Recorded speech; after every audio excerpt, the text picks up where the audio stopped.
Is there a problem here, old man? The voice was sharp, laced with the unearned confidence of a man who had never been truly tested. Lieutenant Commander Price, all crisp uniform and polished ambition, stood with his hands on his hips, glaring down at the elderly gentleman who was taking a moment to read the ingredients on a can of soup in the base exchange. The old man, clad in worn jeans and a faded Navy veteran cap, seemed to shrink under the officer's accusatory gaze. He moved with the slow, deliberate economy of age. His hands knotted with arthritis, but his eyes, when he finally looked up, were surprisingly clear and calm. He didn't appear startled or intimidated, merely observant. This placid reaction seemed to pour fuel on the fire of Price's impatience. I asked you a question. You're holding up the entire aisle. People have places to be. This isn't a library. The old man, whose name was Silas, placed the can of soup back on the shelf with a soft click. He offered a small, apologetic nod. My apologies, Commander. I was just deciding. His voice was quiet, a low rumble that carried a hint of a southern drawl, weathered by time but steady. He made no move to scurry away, instead meeting the officer's glare with a placid stillness that was more unnerving to Price than any angry retort would have been. It felt like a challenge, a quiet refusal to be cowed. Price's jaw tightened. He was a man on the rise, recently promoted, and he saw disrespect in every shadow, a threat to his authority around every corner. This old civilian, likely some forgotten relic who'd spent 2 years on a supply ship 50 years ago, was now his project for the afternoon. He would be made an example of. Deciding? It's a can of soup, not a career choice. Some of us have actual duties to attend to on this base. What's your business here, anyway? This exchange is for active duty personnel and their dependents, not for ancient mariners to wander around and clog up the works. He gestured dismissively at Silas's hat. I'm sure your service was very adequate, but that doesn't give you a free pass to inconvenience the real Navy. The barb, intended to sting, seemed to glance off Silas without effect. He simply adjusted the brim of his cap, the fabric worn thin over the embroidered anchor. I have an ID card, Commander. I'm permitted to be here. His calmness was a wall Price couldn't seem to scale, and it was making him furious. A few shoppers, mostly young sailors and their spouses, had begun to notice the confrontation. They slowed their carts, pretending to browse nearby shelves, their curiosity piqued by the officer's loud, aggressive tone and the old man's resolute silence. Price was aware of the audience, and it emboldened him. He would show these young sailors what command presence looked like. He would demonstrate that standards were to be maintained, that even the smallest infraction would not be tolerated under his watch. An ID card? Let me see it, he demanded, holding out his hand with an imperious snap. Silas sighed, a soft exhalation of breath that spoke of infinite patience, and reached into the pocket of his worn leather wallet. He carefully extracted a standard, government-issued veteran identification card and handed it over. Price snatched it from his fingers, his eyes scanning it with theatrical suspicion. He was looking for a flaw, an expiration date, any excuse to escalate. Finding none, he sneered, flipping the card back at Silas. Fine. It's valid. That just means you're technically allowed to be here. It doesn't mean you own the place. Frankly, I'm tired of seeing your type hanging around. You come here to relive some long-lost glory days that probably weren't that glorious to begin with. He leaned in, lowering his voice to a conspiratorial, insulting hiss. What did you really do, old man? Push papers? Peel potatoes? I bet you haven't been on a ship in 50 years, but you wear that hat like you single-handedly won a war. The cruelty was deliberate, designed to humiliate, to break the old man's infuriating composure. Silas's expression didn't change, but a deep weariness settled into his eyes. He had seen this brand of arrogance before, in young men who mistook rank for wisdom and authority for honor. He had seen it in boot camp, on ships, and in far more dangerous places than a naval base commissary. He slowly put his ID back in his wallet and turned to leave, deciding the soup wasn't worth the trouble. Price, however, wasn't finished. He stepped in front of Silas, blocking his path. I'm not done with you. I think you're a loiterer. I'm ordering you to leave the exchange. Now, and don't let me see you around here again. The overt command, the public humiliation, finally caused a ripple in the quiet atmosphere. A stocky Master Chief Petty Officer, who had been observing from the end of the aisle, decided he'd seen enough. With over 25 years of service, MCPO Davies had a finely tuned sense for when a situation was about to cross a line. He'd seen 1,000 young, ambitious officers like Price, and he knew the damage they could do when their ego was at the helm. He approached the scene with a calm, non-threatening stride, his presence alone a testament to quiet authority. "Commander Price, sir," he said, his voice respectful but firm. "Is there a problem I can help with?"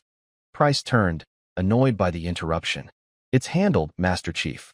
This man was causing a disturbance, and I've ordered him to leave the base." Davies's eyes flickered to Silas, who stood waiting with the patience of a mountain.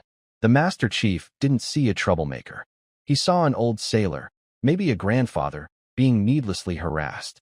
He saw a stillness in the old man's posture that spoke not of weakness, but of immense control. "With all due respect, sir, he doesn't seem to be causing a disturbance now.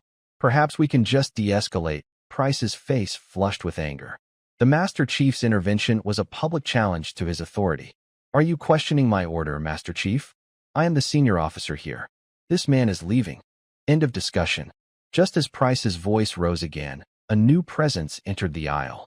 The ambient chatter of the exchange seemed to quiet, and a path cleared as if by an invisible force. Admiral Thompson, the base commander, strode into view, his aide, a young lieutenant, trailing a respectful 2 paces behind. The Admiral was a tall, imposing man with graying temples and eyes that missed nothing. He had been on his way to his car when his aide had pointed out the commotion. He took in the scene in an instant, a red-faced lieutenant commander puffing out his chest, a concerned Master Chief standing his ground, a small crowd of onlookers, and a calm, elderly man at the center of it all. Price's arrogance evaporated like morning mist, replaced by a cold dread. He snapped to attention, his salute crisp and panicked. "Admiral, sir." "Good afternoon, sir." Admiral Thompson's gaze swept over him with glacial indifference before settling on Silas.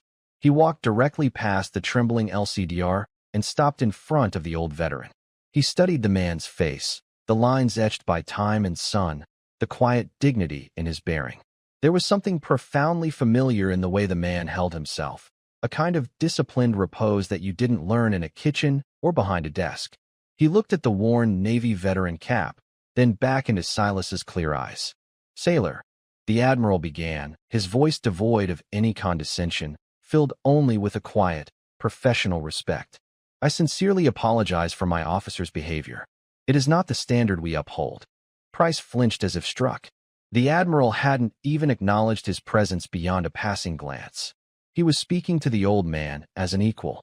Thompson continued, his focus entirely on Silas. "My name is Admiral Thompson. May I ask your name and what unit you served with?" The question was gentle, an invitation, not a demand. Silas met his gaze. "Silas Kane, sir. It's been a long time. I was with the underwater demolition teams, back before they were called SEALs." The Master Chief's eyebrows shot up.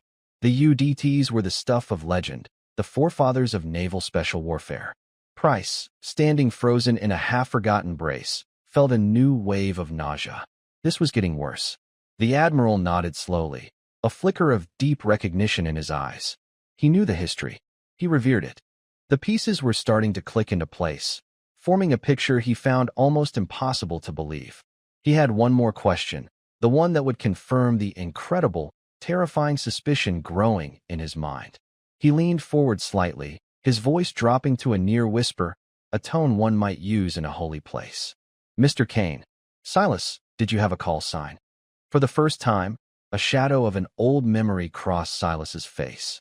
He hesitated, not from uncertainty, but as if weighing the consequence of uttering a name he had buried for half a century. Then, with a simple, direct look into the Admiral's eyes, he spoke the words that would shatter the world of everyone present. "They call me Ghost 5, sir." The name landed in the sudden, profound silence of the aisle like a depth charge. Ghost 5. To Lieutenant Commander Price, it meant nothing. But to Admiral Thompson, it meant everything.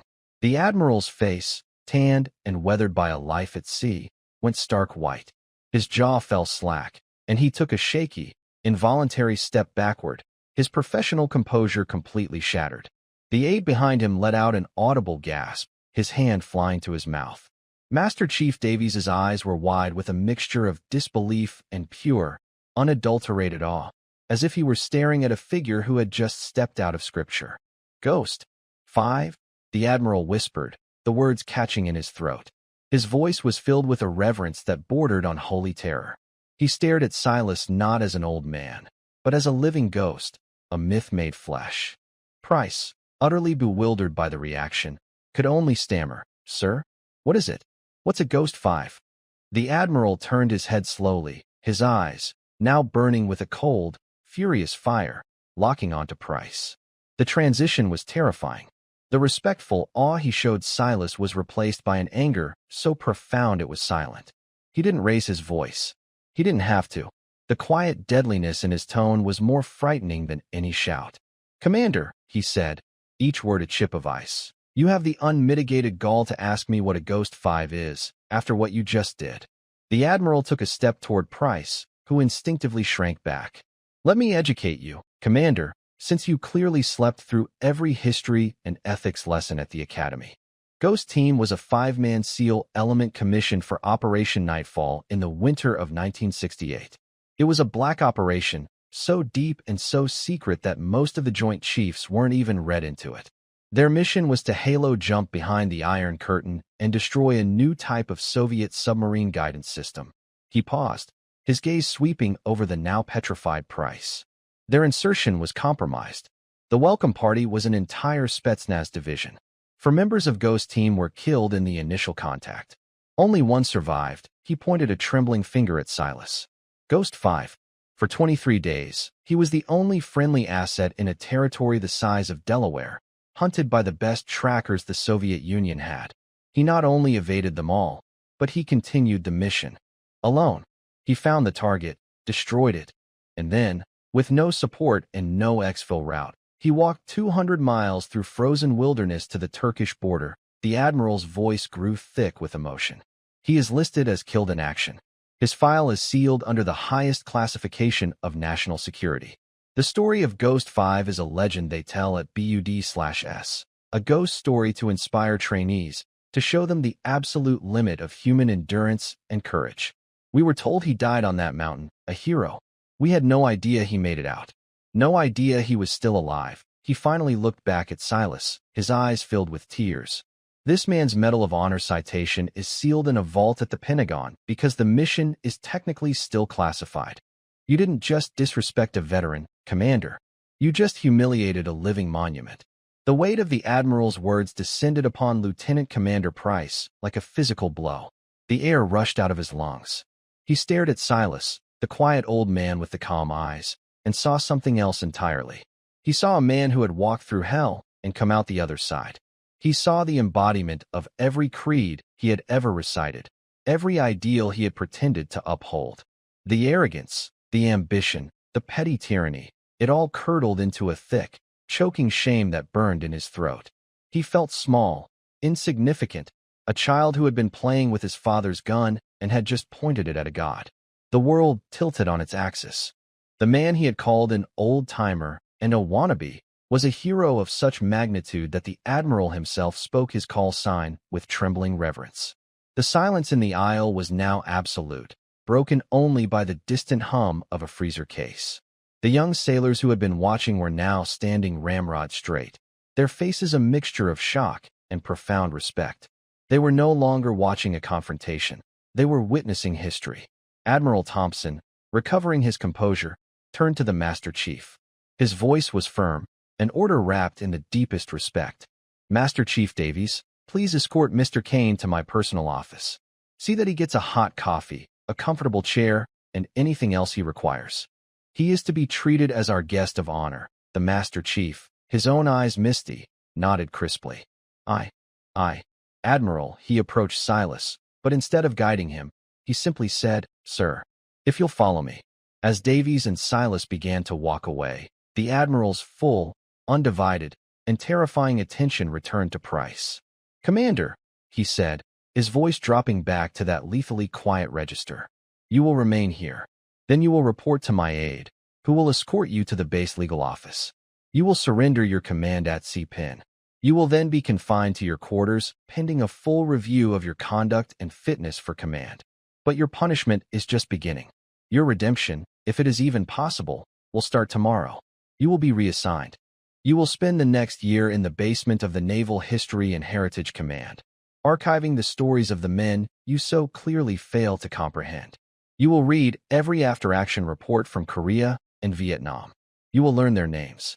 You will learn what they sacrificed. You will learn the meaning of the uniform you wear. As Silas passed by the frozen, ashen-faced lieutenant commander, he paused for a moment.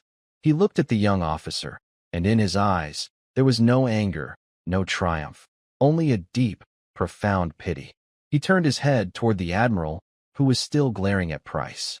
"He's just a boy, Admiral," Silas said, his voice calm and forgiving, full of more vinegar than sense. "He'll learn." With that final, quiet pronouncement, the living legend walked away, leaving behind a shattered officer and a lesson in humility that would echo across the base for years to come. Price finally looked up, his eyes meeting the Admiral's. For the first time in his life, he was truly afraid, not of punishment, but of the vast, honorable world he had just discovered he knew nothing about. His journey was just beginning.